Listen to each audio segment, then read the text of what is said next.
Assim como o excesso de peso é prejudicial à saúde, o baixo peso também. No âmbito médico, o baixo peso é caracterizado por um índice de massa corporal, conhecido por nós como IMC, inferior ao considerado saudável para a idade e altura de uma pessoa. Essa condição pode ter várias causas, consequências e requer acompanhamento médico adequado. Para falar sobre isso, a gente conversa com a médica endocrinologista, a doutora Natália Nicolau. Doutora, seja muito bem-vinda à nossa casa. Boa tarde. Boa tarde, lindíssima. Boa tarde. Boa tarde. Doutora, eu acho muito legal a gente falar sobre isso, Sim. porque a gente fica naquela coisa da cultura da magreza e de quem está magro está bonito, está num padrão e está saudável. E não é muito bem assim, né? Não é muito bem assim. A gente tem que ter cuidado porque esses excessos sempre são prejudiciais. E a magreza excessiva também pode ser um sinal de alerta, né? Pode ser uma patologia, pode ser uma doença, um transtorno alimentar. Ou alguma coisa da saúde emocional também pode Sim, uma depressão, uma ansiedade, que pode estar levando a um baixo peso. Então a gente sempre tem que ficar atento a isso. O que seria um baixo peso, doutora? Olha, a gente tem como ferramenta simples o IMC, como você tinha falado, né? A gente pega o peso, divide pela altura ao quadrado. Se esse resultado der menor que 18,5, a pessoa é considerada baixo peso. Uma criança, o médico já coloca numa curva da OMS de IMC para a idade. E aí, se está lá abaixo do percentil 3, essa criança tem baixo peso. Isso é uma maneira simples que a gente tem de classificar como baixo peso. Mas existem outras maneiras de analisar a composição corporal, que são maneiras mais fidedignas, né, para a gente avaliar se essa pessoa tem um percentual de gordura muito baixo ou se ela está, por exemplo, sarcopênica, ela tem pouca massa muscular. Às vezes a gente pega uma pessoa com IMC alto, por exemplo, um lutador de MMA, um fisiculturista, mas ele tem um percentual de gordura baixinho. Ou então o contrário, né? Uma pessoa com IMC normal, uma pessoa eutrófica pelo IMC, mas ela tem um percentual de gordura alto.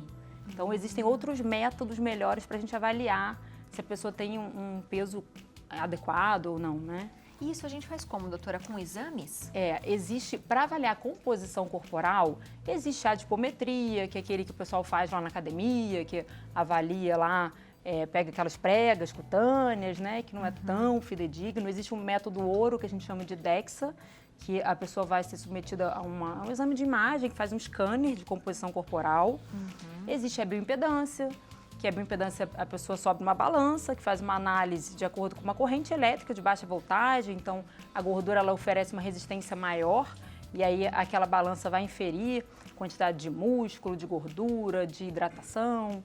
E os exames de imagem que a gente acaba não lançando mão, tipo tomografia, ressonância, porque existe um custo alto, a pessoa vai ser submetida a uma radiação, mas basicamente a gente avalia a composição corporal por esses exames, né, de uma forma mais correta do que apenas usar o IMC. Mas o IMC é um parâmetro que a gente tem, que a pessoa pode calcular em casa, que facilita isso também, né?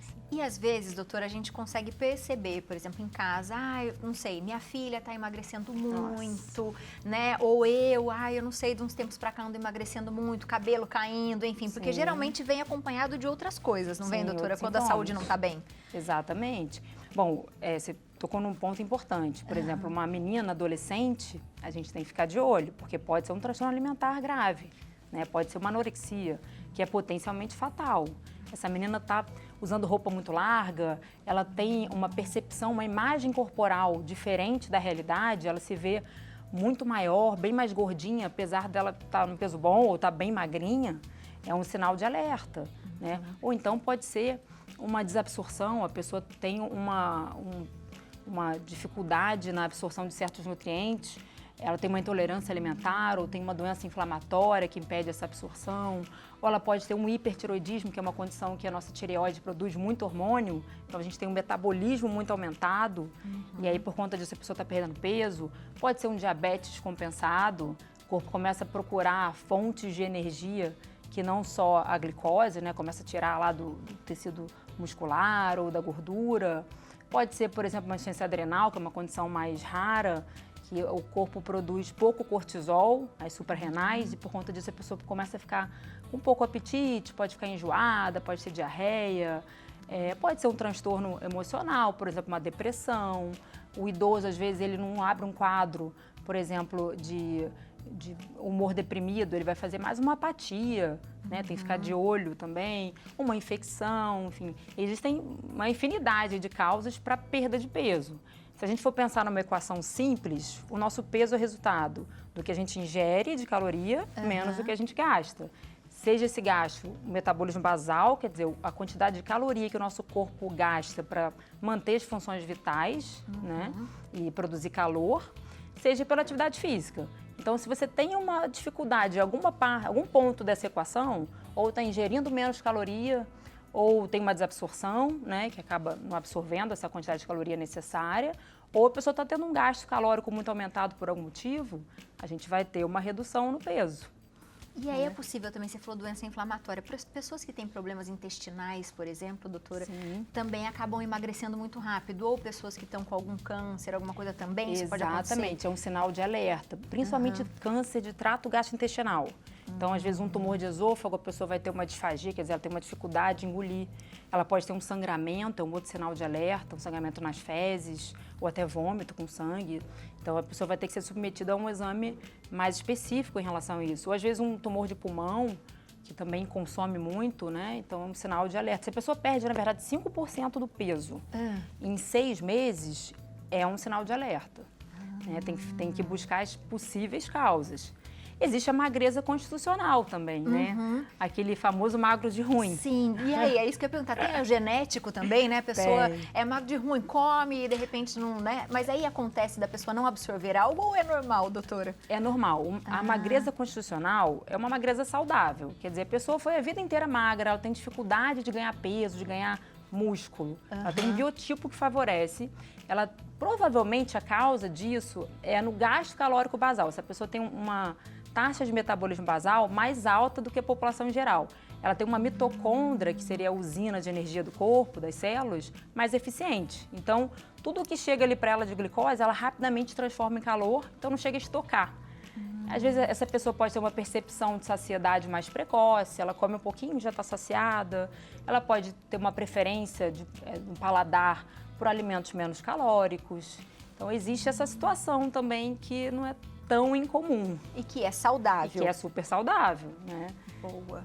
A diferença é quando você começa a ver que você não começa a ficar bem em algumas situações, Isso, né? existe a perda de peso involuntária. Então, a pessoa não está fazendo uma dieta restritiva, ela não está praticando muita atividade física e ela está tendo uma perda de peso. Isso é um sinal de alerta. Se ela tem algum outro sintoma, estou ficando muito cansada, o cabelo está caindo demais, a unha está fraca, ou estou tendo diarreia, meu hábito intestinal mudou, né? Ou então assim, não, estou sem fome. Isso são sinais de alerta que ela deve procurar um médico para excluir possíveis causas patológicas dessa perda de peso. Boa. A gente tem perguntinha de WhatsApp, é isso? Temos perguntinha sim, Biane. Pergunta boa. Vocês são demais, participam, vocês são incríveis, tá bom? Da Alessandra de Florianópolis, ó, vamos ver aqui, ó. Ótima tarde, doutora. Além da atividade física diariamente, não fumo e não bebo. Tenho 43 anos, que é o novo 30, tá? E sempre fui magra. Quais são os alimentos que aumentam a massa magra? Muito obrigado, Alessandra, pela pergunta. Boa pergunta da Alessandra. Boa pergunta, Alessandra. Boa tarde. Bom, alimentos que aumentam a massa magra. Basicamente, a gente tem que ter uma dieta hiperproteica. Ou seja, a pessoa precisa consumir mais proteína do que seria uma dieta comum. A gente geralmente faz um cálculo aí de 1,6 gramas por quilo dia de quantidade de proteína. E às vezes é difícil conseguir isso só na dieta, né? Porque a pessoa, por exemplo, a pessoa de 60 e poucos quilos, ela deveria consumir quase 100 gramas de proteína por dia. Um bife tem em média 20 gramas, então imagina. Nossa, é muita coisa. É difícil às vezes conseguir atingir essa meta, né?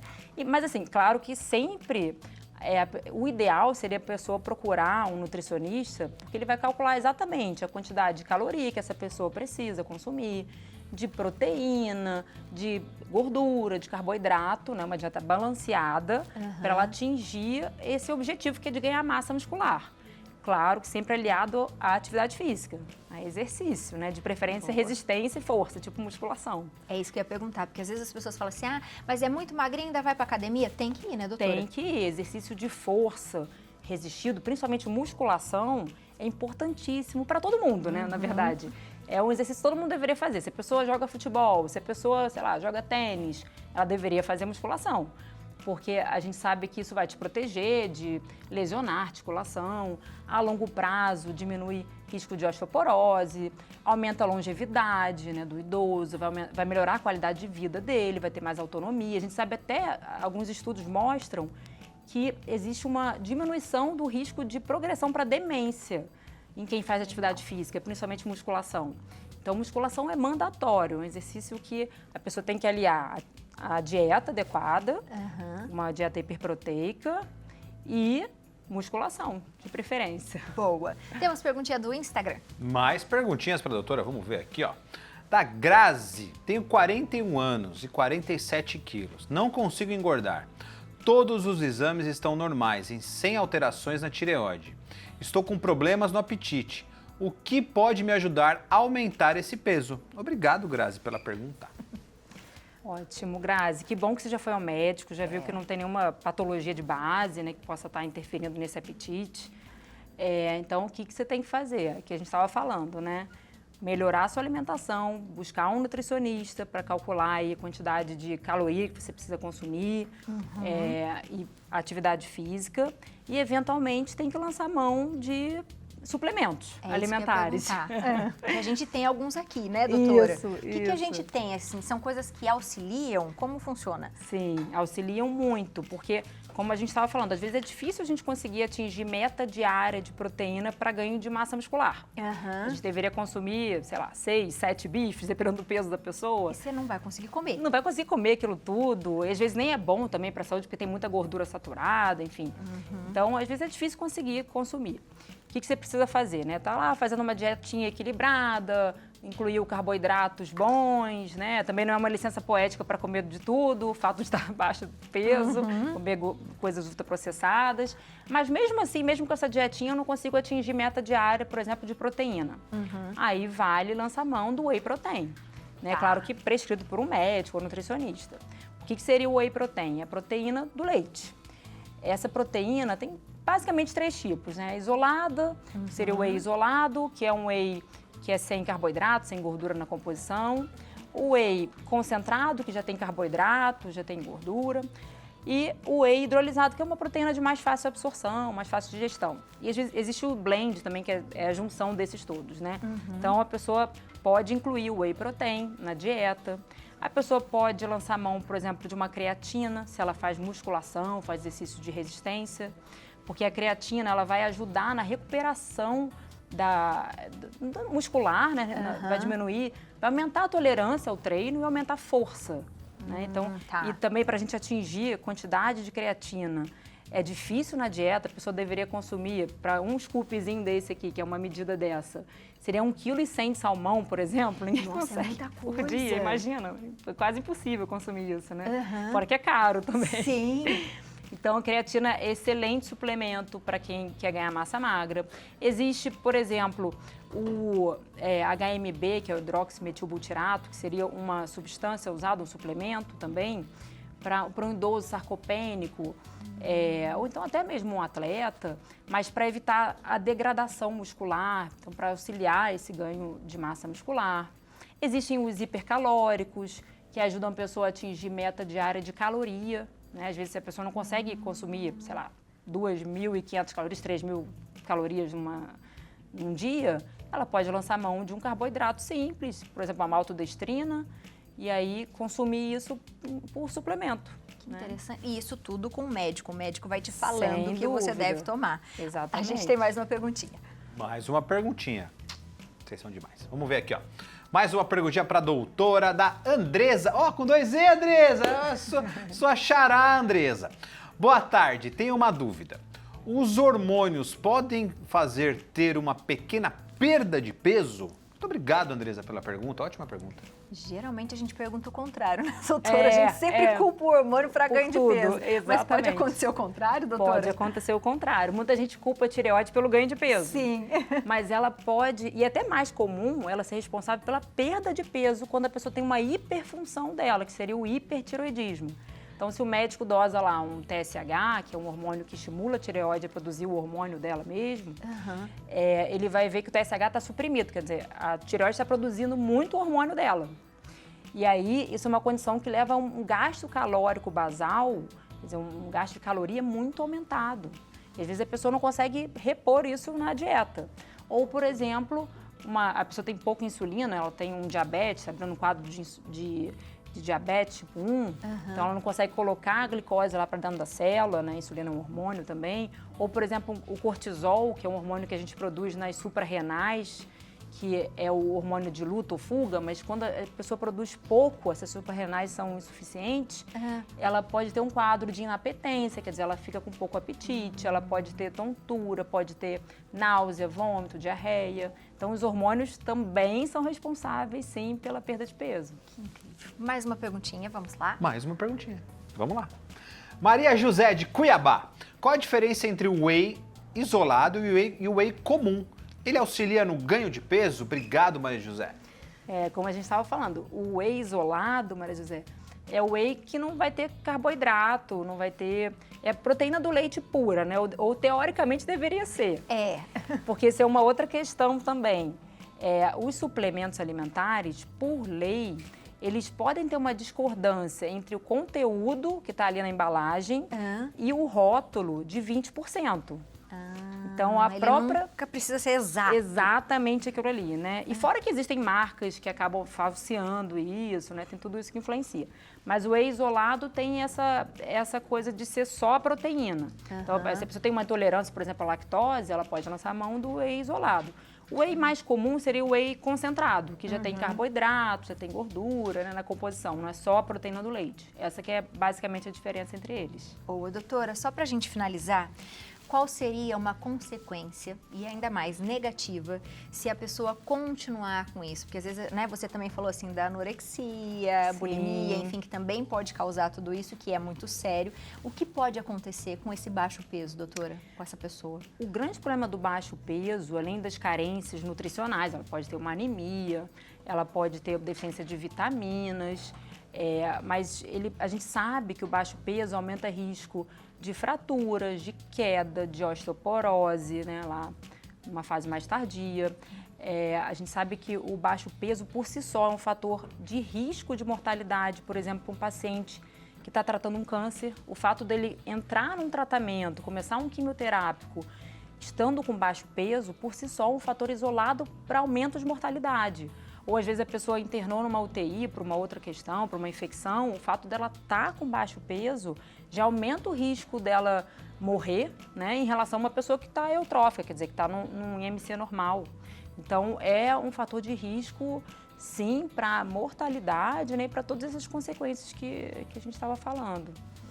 Então fiquem atentos, né? Porque quando a gente fala disso é muito mais do que estética, é saúde, né, doutora? Exatamente. Então se perceba as pessoas que estão na sua casa, principalmente os jovens que às vezes ficam nessa loucura de querer estar muito magro e achar que isso é bonito. Não é. Não né, é. A rede social, infelizmente, vem contribuindo para esse padrão de beleza, às vezes, inalcançável, né? Exatamente. E que não é saudável. E que não é saudável. Não é saudável, viu, minha gente? Ficou com alguma dúvida, quer falar mais sobre isso? Fala pra gente no nosso Instagram. Aproveita para seguir a doutora também. Ó, o telefone é o 12 97850 0565 e tem o e-mail também, que é doutoranatalianicolau@gmail.com. Doutora, muito obrigada. Obrigada Seja a você. sempre bem-vinda à nossa Obrigada. casa, viu? Lindíssima como sempre. Obrigada, Viane. Olha quem fala.